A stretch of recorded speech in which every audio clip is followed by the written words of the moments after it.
Hey everyone, it's Lisa with Are You My Cousin?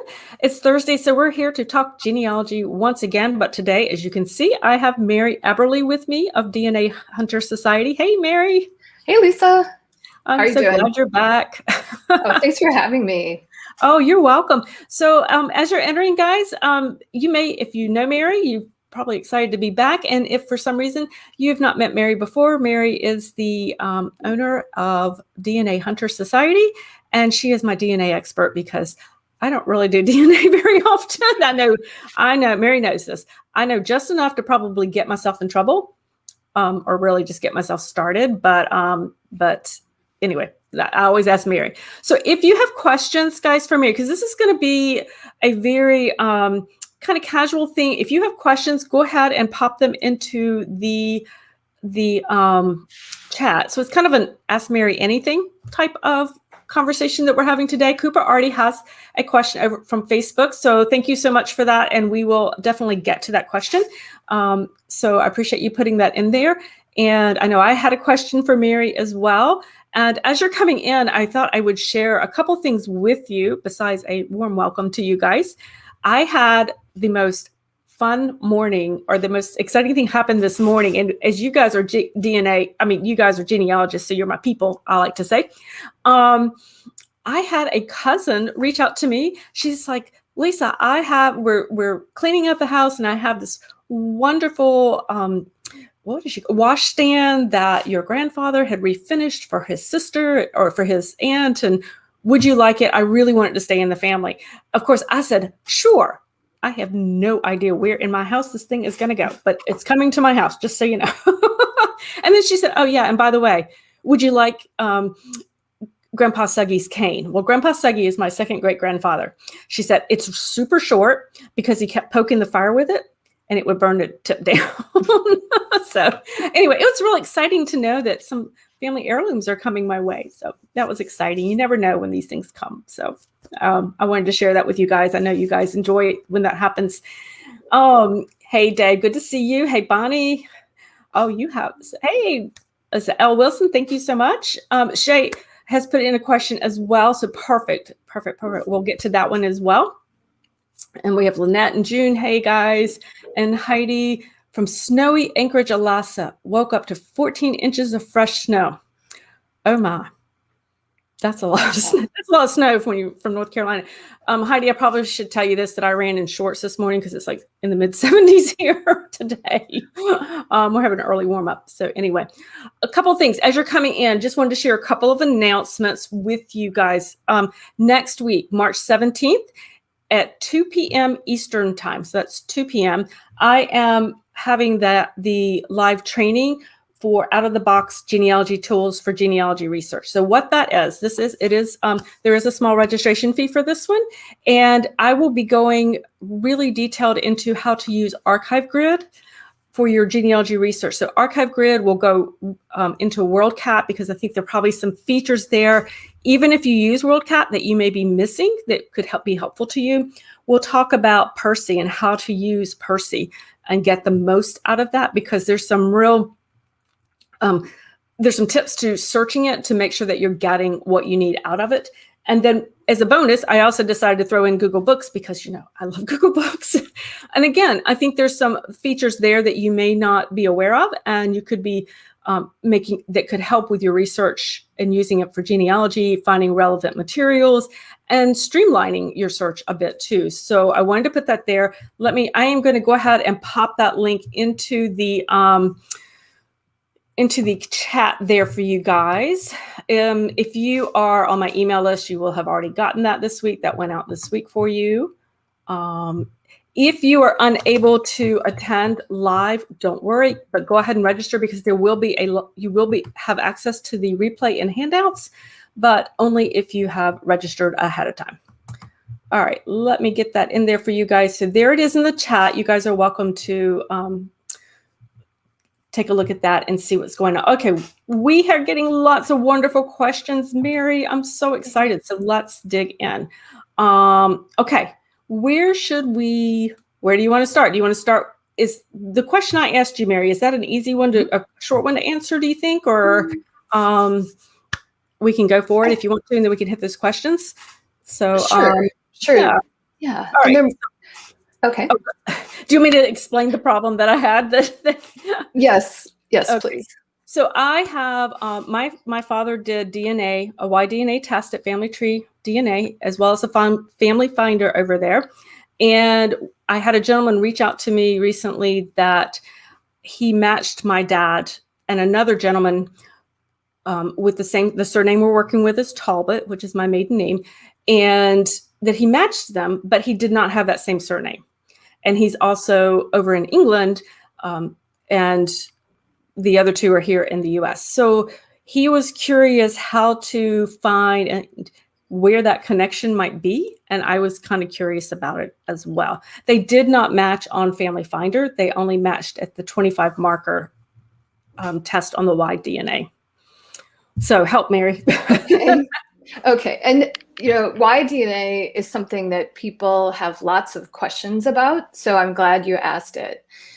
And I think also when you take a Y-DNA test or you have a relative do a Y-DNA test, there's this expectation that you're going to get a confirmation of your surname, or maybe you don't know your surname and you want to find your surname. So you do this test.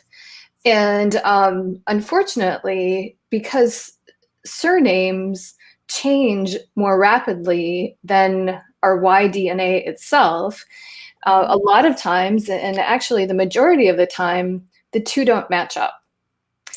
So that's one, that's a huge factor. And it's only around 30 to 40% of the time that you get the same surname that you expect, or that you get a single surname if you are looking for your surname. And so a lot of times people get really worried that the wrong surname came up, or something like that happened. So we've got that background of I think of so the background, right?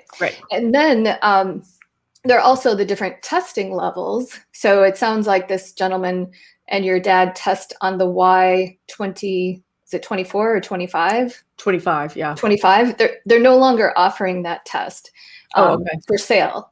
So Y25, they're looking at 25 different places on the Y chromosome where they're seeing if you and somebody else are the same. And even if you are exactly the same at all those 25 places, or if you're a slight difference, so let's say you're matching at 24 out of 25 of those markers, it's still a really tiny number of markers that could it could go back to an ancestor that is before our genealogy records. Okay, and that makes sense. I mean, the locations all match up, and they actually both took the 37 marker test, but they only matched at that 25 level. But the fact that this gentleman is matching, and he is in England, and the part of England, I mean, it all lines up definitely with what we know about the family genealogy, even though I don't have all the connections back. Right.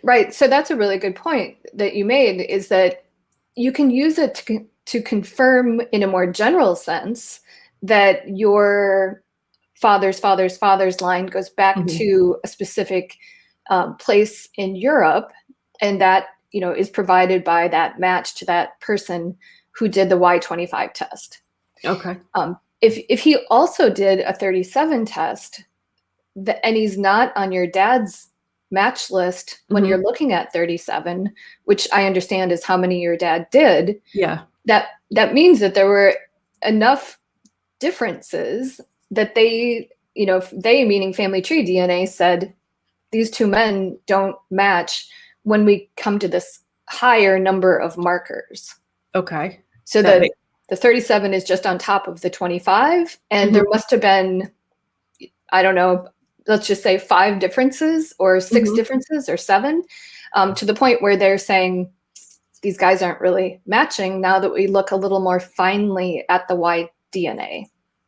Okay.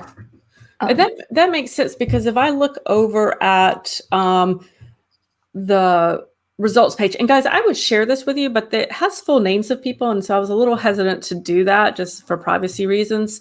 That when I look at it, you're right, at that 37, because both men took 37 and he drops off. I was looking at haplogroups to see if they stayed the same or not. And that's interesting, because they actually they don't have the same haplogroups. So I thought that was interesting. Is that one thing I would add is that sometimes it appears that they don't have the same haplogroup, but actually one of theirs is more specific than the others. Okay. So so let's say they're one of the R haplogroups. So there's RM269, which is very broad. And if you just do a basic test, they'll tell you you're that.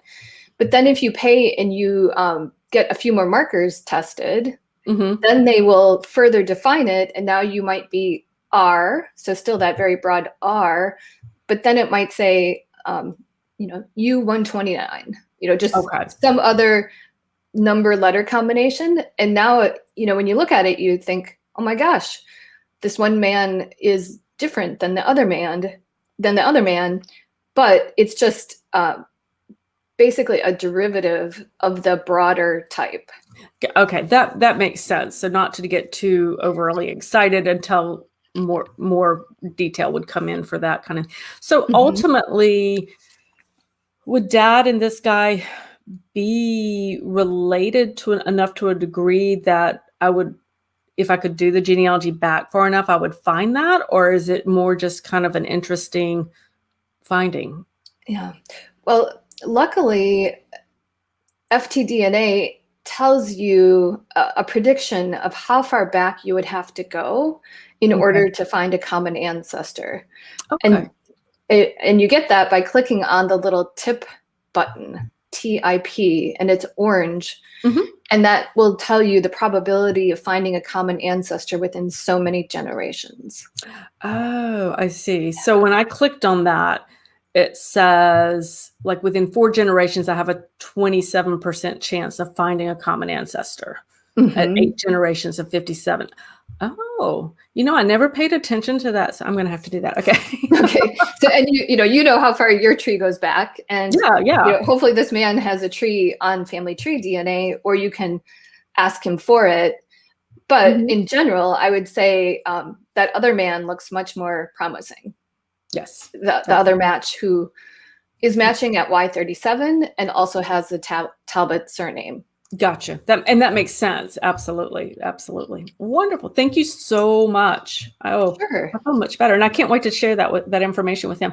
Although I do want to go meet him now, because he lives in England. Right. All right. In terms of that, you're totally related. Yeah. In terms of that, I'm good. Yes. All right. Let's hit those questions over in the chat, guys. I'm going to start at the top. And Cooper was asking what to do after autoclusters. You may want to share what autoclusters are, actually. Sure. So autoclusters is something that MyHeritage provides.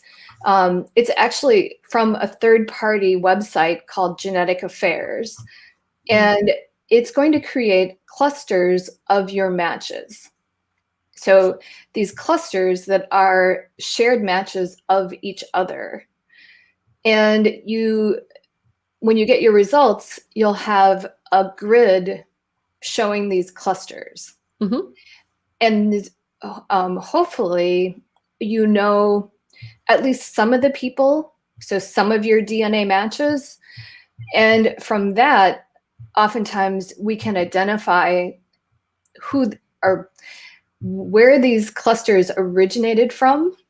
And it's in terms of which side of your family, and oftentimes which ancestral couple. Okay. So you've got typically you've got a large cluster on the top left, and then they get smaller and smaller as you go down the page. And sometimes you've got people in more than one cluster. So let's say your biggest cluster is from your maternal grandparents, but then further down in a smaller cluster, you've got a great grandparent cluster where those people in that cluster share those great grandparents, but some of the people who are in your maternal grandparents might also be overlapping with those people. Oh, okay. So it's based on those shared matches, and different companies call that shared matches different things. But it's where you've got matches, and those matches also match other of your matches, so other cousins, and it's this picture that shows us how the matches fall into these cousin groups. Okay. So once you have that visual, that picture of those clusters, what's that next step that you would do? The next step, I would try to identify some of those clusters. And then if you have a mystery on your hands, so for example, I right now have a client who's looking for her mother's biological father. So it's the client's biological grandfather. And if I can produce this report, then I would look at it and I would say, okay, which of these clusters can I attribute to her father? And that means they're not going to be helpful in solving that mystery. And are there any clusters that I can attribute to her mother's mother? Okay, then I mark those as, forget about those. They're not going to help you with your mystery. And then I'm going to look for, are there clusters that don't fit into any known parts of her tree? And from that, I can really focus on the clusters, these unknown clusters, and go to their trees and look at the trees to see, is there an ancestral couple that is in multiple trees from that cluster? So basically, it's a visualization tool that lets you see these related cousin groups or cousin clusters. Nice. And it's a way to use that visual tool to separate out what could be useful and what is part of your mystery and what's not part of your mystery to help you out. Nice. Exactly. Nice.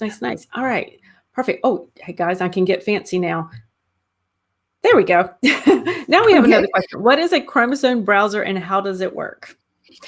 So a chromosome browser is another way to look at your DNA.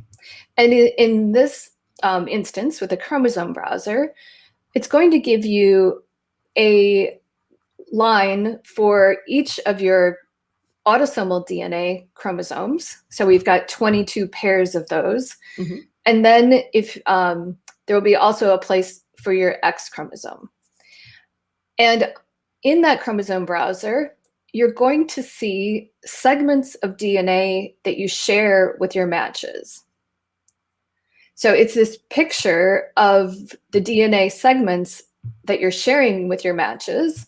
So for example, if you're sharing DNA with somebody on chromosome 7 and you're interested in finding out more about that match, then you can look at the chromosome browser and see if DNA is shared in that same place with as that first match. One thing I would add that's important to understand is that the chromosome browser puts these segments in, and the chromosome browser doesn't know, is this from your mom's side or your dad's side? So you have to do some of that genealogy work, or at least look at your shared matches to know, are these people from one side of my family or the other side of my family? Or maybe it's unknown and you just know that I share DNA with this person on chromosome 7. Okay. Or whatever chromosome is right. you're looking at. Right. That makes sense. Somebody asked, I'm going to hop down real quick because somebody said, Robert said he'd heard you talk about using DNA Painter what are the odds to research? So, because this is a chromosome mapper as well, right? Can you recommend a source that explains this for a newbie? Sure. And actually, so it's from DNA Painter, and DNA Painter does have a chromosome mapping tool. Mm-hmm. And what are the odds is a separate tool. Okay. And it lets you figure out where you might fit into somebody else's tree. Okay. So why would you fit into somebody else's tree? Right? Like, you've got your own tree. It's, you've documented it and it's beautiful and you're so happy about it. I actually just did a case study yesterday in the DNA Hunters Society where I showed how one of my clients, she had this beautiful tree just like that, where it's like very well documented. It goes back at least to the second great grandparents. And one day she finds that several members of her family matched 3 people, and they were pretty close matches. Like, in the end, they were second cousin matches to her uncle. And then the question is, like, well, how can I have second cousin matches and they don't come from my tree? Which means something's not right in your tree. And if you've got a brand new second cousin, it means one of your great-grandparents' sets is not biologically your great-grandparents. Gotcha. Yeah. So this tool let me, it lets you build out a family tree, and then you put in the matches, and then you tell it how much DNA you share with the matches, and then it will tell you, here are the most likely places that you, and in this case it was the uncle, fits into their tree. Okay. And so through that I was able to realize, like, oh, here are the likely great grandparents from their tree that must come into the client's tree. And I had to do a little pruning and then a little grafting and to connect the 2 trees together. And that's always painful when you have to do that to a tree, definitely. Right. Okay, that is wonderful. Thank you so much for helping with that. And I think he was also asking about where can you learn more about it? And on that website, the DNA Painter website, there are some videos, and then there are FAQs about that tool. And one last thing I just wanted to say was, it's also very helpful for adoptees and other people with unknown parents, because in that case, you're going to have these matches, and you want to build their tree and see where they intersect, and ultimately you're going to want to place yourself into their tree. Gotcha. To figure out who the birth parents are. That makes sense. All right. Someone was asking, is DNA phasing worth the trouble of trying to understand? Okay. I'm not even sure what that is. I'm making faces. I haven't done it. Okay. I've been doing this for 6 years full time, and I do some work on my own family tree and my own DNA. And I wouldn't use it for solving a family mystery. I think it's more of an intellectual thing where, and it requires certain relatives to be tested, and you're finding the recombination points and blah, blah, blah. So I think it's like fun as a big puzzle, and but it's not something phasing, and that's different than chromosome mapping. It's not something I have personally spent my time on. Okay. That makes sense. All right, I'm going to get fancy and show one up here. Ta-da! I found the magic buttons, guys. So why don't people living in Germany do DNA tests? Are they restricted there? I know they are banned in France. So do people with German and French ancestors get DNA matches? That's interesting. I did not know that DNA tests were banned in France. Are there other countries like that, Mary? And what are your thoughts on that? So there are certain countries where DNA tests are banned. at least at certain times, and it might still be true, there were certain states where they were banned, such as Alaska, where my cousin lived. Okay. And maybe New York State. So there are, of course, always ways to get around that. So the question about can I get those matches from those countries where people aren't testing, I would say yes, definitely. Like I have let's just say I have 50% German heritage. It's been adjusted recently to add in some Luxembourgian. But my German matches are people living here, and primarily people living in the United States. And then in addition, like over on myheritage, and I think maybe other companies too, you can search for people living in specific countries. Okay. So on your match page, that's one of the pull down menus on myheritage to say, I want to see people living today in, country A, B, C. It gives you, I think it gives you the possibilities of where your matches live. So, are you seeing, when I know some states at times, I guess, have restricted it and stuff. Are you seeing countries and states, et cetera, that are not doing DNA testing currently because of COVID? Has that impacted DNA test and people being able to access them? I don't know that I've seen it here in the States, but I don't know about other countries. Yeah, not that I know of. I think it's more privacy issues. Germany, at least in the past, had banned it. I'm not sure if it's available now. I know one of the very first cases I did was an adoptee whose birth mother, she was born in Vietnam. Her birth mother lived in Vietnam. Her birth father was an African-American Vietnam soldier from the United States. And I handled finding him. But I know in terms of finding her, the birth mother, that there were, although it was illegal, there were people smuggling DNA tests into Vietnam. Oh, okay. So, I was told that if it comes down to wanting to help find the mother, that I would, need to talk to the right people. Gotcha.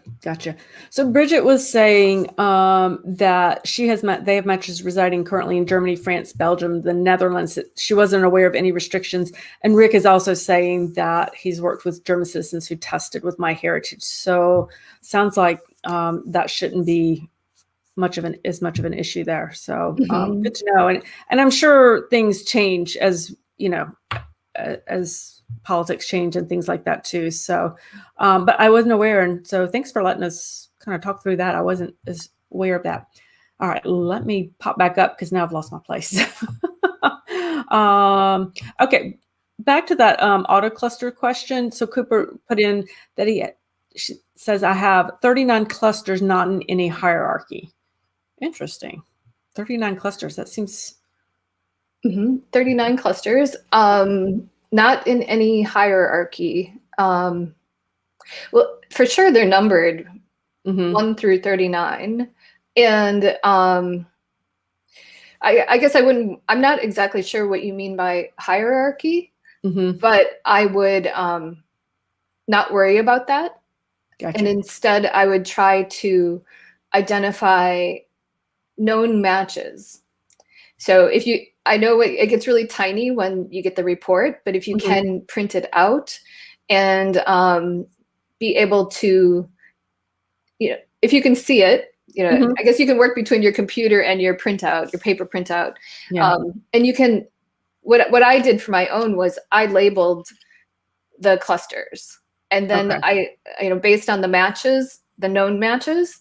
And it was nice because it definitely helped me realize who certain matches were, because where I had a small cluster and I knew one of the matches and I knew the common ancestor, I then knew the line that unknown match came from.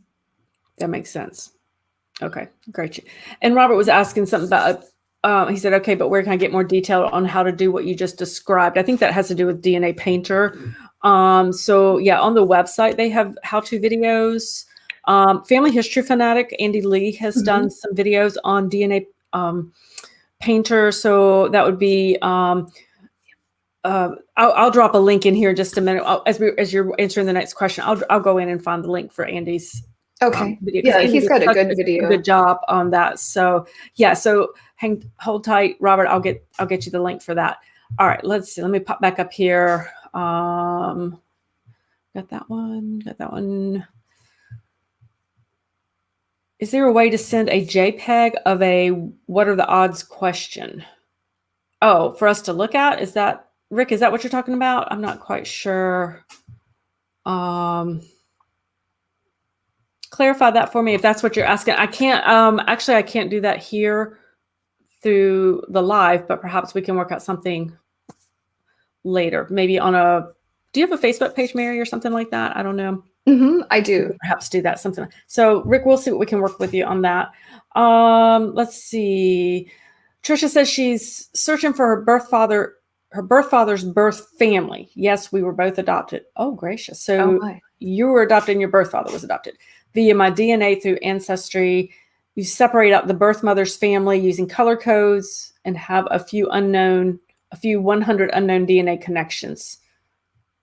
Any other ideas of what she can try? I'm going to post that just because that's a long question. I know, guys, we just lost our faces, but because that's a long question, I wanted to just put that up there so people could see what I was saying. Okay. So that's great that you have separated out the known birth mother connections. And that means that you've enriched the pool for the matches who are coming from your birth father. And I would, if you haven't already, I would build out your birth mother's tree and attach your DNA to yourself in that tree, because you'll get even more information about which of these matches are coming from her side of your biological tree. And then with those remaining matches, I would start out with the top unknown match and see who clusters with him or her. So by clustering, I mean the shared matches feature. So I take that first unknown match, who's the highest, and I give them a unique color. And I might initially call that group, Sam Smith and his shared matches. And then, so I'll assign a color to Sam Smith, and then I press shared matches, and then I find all of his shared matches, or at least the top ones down to maybe 50 centimorgans. And I'll apply that color to all of those shared matches. And then I'm going to open the trees, and hopefully they have good trees of that cluster of shared matches. And now I'm looking for, ideally, I'm looking for the same ancestor being in multiple trees. That's the best case scenario. But from there, I would, if there isn't the same ancestral couple, I would look for the same surnames. And sometimes I'm opening like 3 windows on my computer, and I'm looking through the surnames, and the surnames in one tree, the tree of the second match, and the tree of the third match, and I'm scanning and seeing, what do these people have in common? I need to be able to connect them together and be able to have a tree for them. And then I need to also, once that's accomplished, I need to see that top match. What kind of cousin do I think that top match is? So for example, is it a second cousin or a third cousin? Because that will tell you which ancestral couple you should share with that person. Okay. So it's a lot of steps, and that what are the odds tool can be very useful in doing some of that processing. And let's say that top match is a second cousin and you've built out the tree in order to connect those other matches together, or at least a couple of them. And then you're going to build the tree forward in time from that shared great-grandparent. So the shared great-grandparent with that second cousin match. Because by definition, second cousins share one set of great-grandparents. So you're building it forward in time, and you're looking for the right person in the right place at the right time. Makes sense. Makes sense. Okay. We have another question. It says, my father passed away many years ago. He was an only child. There are no male descendants. Is there another way to trace his Y DNA? Well, yes, there is. Maybe. Okay. Maybe. Right. He was an only child. So if he had first cousins through that, through that Y DNA line, you could ask the first cousin to test. It's doing the genealogy. It could be a second cousin who also goes back through his Y DNA line back to his great grandfather, and then down in time, if you can find somebody down in time who would be a second cousin, or second cousin once removed, that kind of thing. It's really about tracing that Y line and seeing if somebody is out there willing to test. Yeah. So in other words, if he may have been the only child, but was his father an only child? Because if his father had brothers who had children, those children could test because they are like first cousins kind of thing. Right. Those male children. Yeah. That would be helpful. All right. Let's see what else. So Sherry got her myheritage DNA, even though she did an Ancestry DNA and has a tree. Should she use it or gift it? In other words, I guess, should she test it? Oh, both. So or should she? I'll let you take that. Okay. Well, MyHeritage is one of the companies that lets us upload DNA test results from another company to it. So I would say that you could do that with your own results. That's what I did. And then you could gift the test. So if she had a cousin or something, maybe she's working on a line, she could get somebody else to test within the family to kind of give you just a little more data on what's out there for DNA. Right. So a cousin or a sibling or a first cousin, a second cousin. Yeah, that'd be great. All right. Our next question, DNA match relation at MyHeritage is different from the same person listed on Family Search. Is this common? That is very common. And so part of the reason is that family tree DNA, was that the question? Somehow, as I was talking, I started thinking Family Search, but she said on Family Search. Okay. Is this common? I wonder if I was thinking that what the question was is there a difference in the relationships at MyHeritage and Family Tree DNA? Because they do DNA testing. Yeah. Can you see the chat, Mary? There's a follow-up there about it's the same relatives. Example is DNA match says it's a second cousin twice removed, and a Family Search says it's the same person. The same person is her 11th cousin, and that she's really confused. I would be really confused too. Okay. Well, yeah. I mean, Family Search only has trees. They don't do DNA testing. So, that's confusing me a little bit about what we're getting at. But I would say that different companies will put cousins in different categories, and there's no company that has the 11th cousin category in terms of DNA testing. Right. So something's a little off, but I think we're talking about Family Tree DNA, and when they do DNA testing and they tell you how much DNA you share with somebody, and also the category that they're in, they look at these really tiny pieces of DNA and they add those into the total. And they're the only company that does that. You know, the other companies have these thresholds of, let's just say, at least 7 centimorgans. And family tree DNA is counting like segments that are 1.64 centimorgans, and then the next one will be 2.5. And all of a sudden, the amount of DNA you share with your match is like, it can be twofold different than other companies.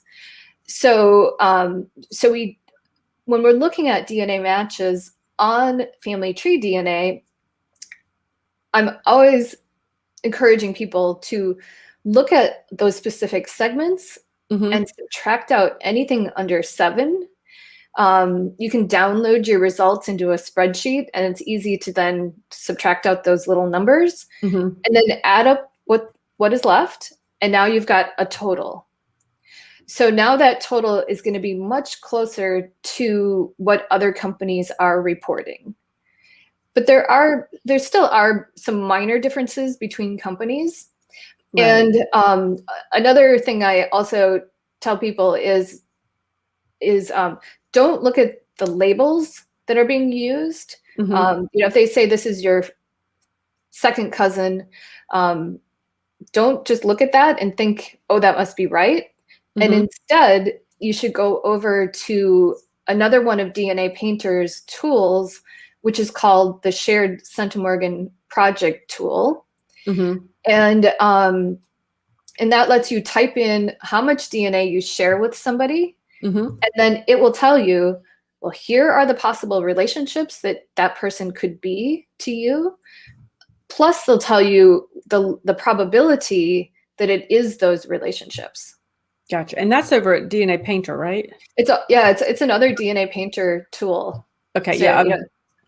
I'm going to pop that in there too. So, you guys can, it's a really good one. So I'll pop the link in there. Okay. And the questions, let's see where I keep losing place in my questions. Okay, we had a couple questions about the Big Y test. So I thought I'd share one of those. Actually, I think it's probably a two-parter. If my male first cousin on the paternal line was tested by the Big Y test, many of those 18 private variants should be matched by the same private variants from his results. Okay, now I'm confused. And then here's the other part. Should I wait until he does the Y700 before I do a full Y analysis? How are you on that, Mary? Yeah, that is not an area obviously I know much about, but and it's actually something I don't know a lot about. I just had a client share a male relative's Y-DNA results with me, and I let her know that I don't really work with the Big Y or the full Y, or whatever it's being called. That I think you can Google that question about how useful is the Big Y DNA test for genealogy research.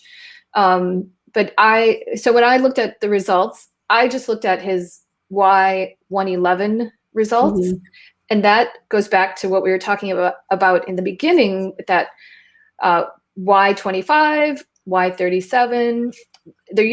There was also Y67 for a while, and Y111. And for sure, that test, those numbered tests with the smaller numbers up to 111 are important from a genealogical point of view. The full Y just gets into a lot more detail, and I just don't know how helpful it is from a genealogy point of view. It's looking for these really fine differences, and I think over the last 6 years it's become more useful, but I just haven't invested the time in it. And the other thing is, what I've seen in projects is, so projects are at family tree DNA, and some of them are about Y DNA. Oftentimes they'll want, like, one man of this group to do the full Y, because he probably represents, his results probably represent everybody's results. And especially in this case with the question being asked, I think that if you've got these cousins who are first cousins, chances are it's going to be virtually the same. And then the question is, does that help you to know that? Right. So whereas I think I would look at the Y67 or Y111 and would say, oh wow, yep, they're really close matches. Because that's enough for what you're doing from a genealogy standpoint. Yeah. Okay. All right. Gotcha. We have a question about mitochondrial DNA. So Amy was asking if she's under the impression it will get her back many generations. However, no such thing as a DNA testing. Then how can she establish a female ancestor from the 1600s as an accurate ancestor, or can it even be done? That's a really good question. That's a very good question. So mitochondrial DNA changes fairly slowly over time and over generations. And from my own experience, I had my aunt tested, and I did the full mitochondrial sequence. And she has these perfect matches who their full mitochondrial DNA results are exactly the same. And I don't know how we are related. The common ancestor could be 25 generations ago or more. And then, then it goes back to, is this helping my genealogy? And, for me, it didn't help to know that, oh, look, we've got these perfect matches to my aunt. That wasn't helpful, and I think, Lisa, you probably know more about female ancestors and ways of tracking them down. Yeah, it's I think this is a case, at least it reminds me that it's that DNA testing really has to go along beside the paper genealogy trail, that you can't really separate them out, because you can find that match, but does that really do you much good if you cannot establish the paper trail? What is the ultimate goal, I guess? And so, yes, I mean, and it's hard. I mean, how accurate can we be, particularly in the females lines, to be able to say, okay, it is this particular one, unless you're from a royal family, a family that's well documented back in the 1600s, is extremely hard. So I think it can give you maybe an idea of location, like we were talking about earlier, can give you some general ideas, but without a solid paper trail, that's going to be extremely difficult to do, I think. So. Right. And the haplogroup itself, which you get if you test at 23andMe, that can be useful if you have a question like, well, this grandfather or great grandfather or whatever, great, he had 2 wives, and I don't know if I descend from wife number 2 or wife number 1. And you've got people to test who are direct mitochondrial descendants of each wife. And then you test and you see which one you match to. So that can be helpful in terms of genealogy. But in terms of like finding an unknown ancestor, then it becomes much more difficult, if not impossible, just because we don't have the records to figure out people's Ancestry, or Right. also you might share the same mitochondrial haplogroup with somebody, yet the common ancestor was even longer ago. So let's say 5,000 or 50,000 years ago. Yeah. In other words, do not give up on your paper research, basically, there. And Bonnie also asked a question. I thought it's a good question, and I think one we've probably talked about in previous videos. But basically, if you're testing at more than one company, can you expect to get different results? She's tested at Ancestry and Living DNA, and is thinking of uploading into MyHeritage. I'm wondering, like, what would be the different results between the two? So that's a great question, Bunny, because I know people have that question about getting the different results. And I'm glad that you actually tested at Living DNA. I know that's not a company that as many people test with. I've tested with them. So yeah, I'm glad you did that. Yeah. So you will get different results in terms of your matches, because different people test at different companies. And then also you'll get different results in terms of your ethnicity estimates. And that's because each company has their own reference pool, meaning a collection of people that represent various geographic areas. And they also have their own algorithms for analyzing the results, the ethnicity results.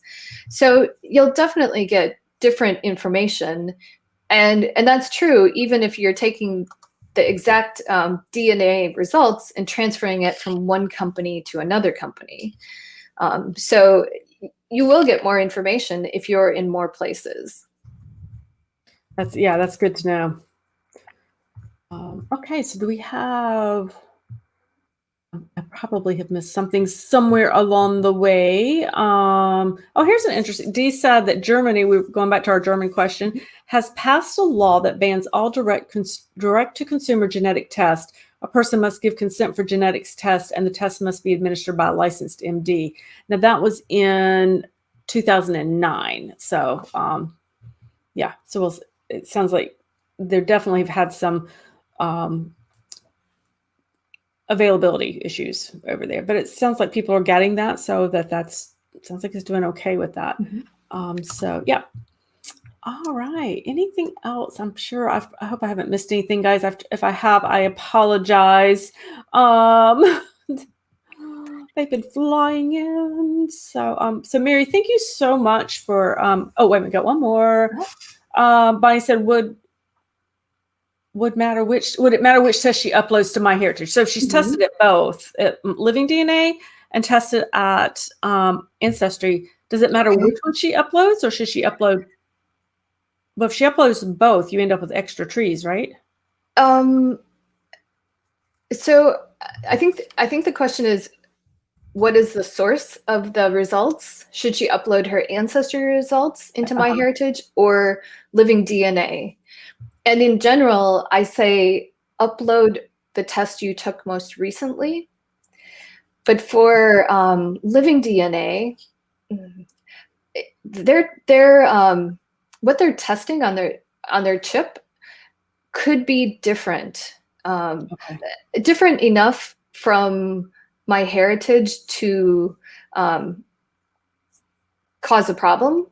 So I would need to look into that. And you can do a Google search and asking, can I upload my MyHeritage results to the Living DNA results to MyHeritage?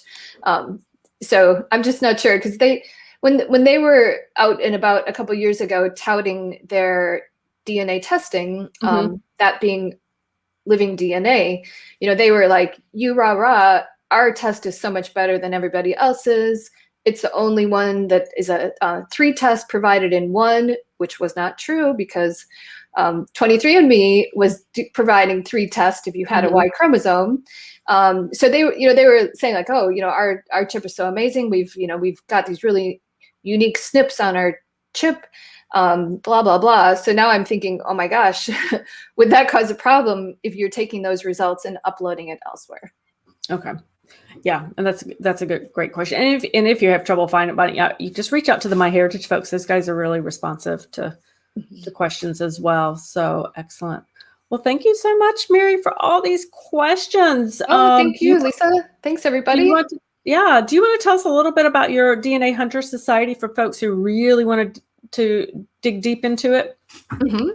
Sure, sure. It is an online membership of genealogists just like you, and we have regular trainings and regular Q&A sessions, and I'm able to look at people's results. Oftentimes they'll send them to me ahead of time and ask me for feedback on them, and it's been really great to see people progressing. And I've got one person in there who's looking for her mother-in-law's father, the adoptee, his biological parents. And, it's really neat to see that as we go through different lessons and as she's applying them, she's getting closer and closer to finding his parents. Mm-hmm. And it's DNA Hunter Society. And right now there's a trial membership, which is $7 for 7 days. I think, Lisa, you have a link for that? Yeah, actually, I'm pulling it up as we speak.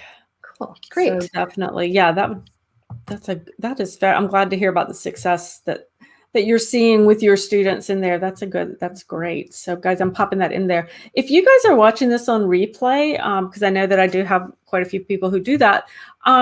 Yes, so all the links will be in the comments below, and we'll be monitoring comments over the next a few days and stuff, so that hopefully we can answer questions that might come in that respect too. So so guys, thank you so much for joining us. Mary, thank you so much for coming and letting us just kind of do an open forum on questions about just a variety of things that come up, and I really appreciate that. So thank you guys, please join me next week. We'll have another Facebook Live on Thursday. So next week we have, if you're interested, you can register for the out-of-the-box genealogy tools for research, which is on March 17th at 2 p.m., which is, as I said, registration is required. And then, but I will be here again next Thursday afternoon for another Facebook Live.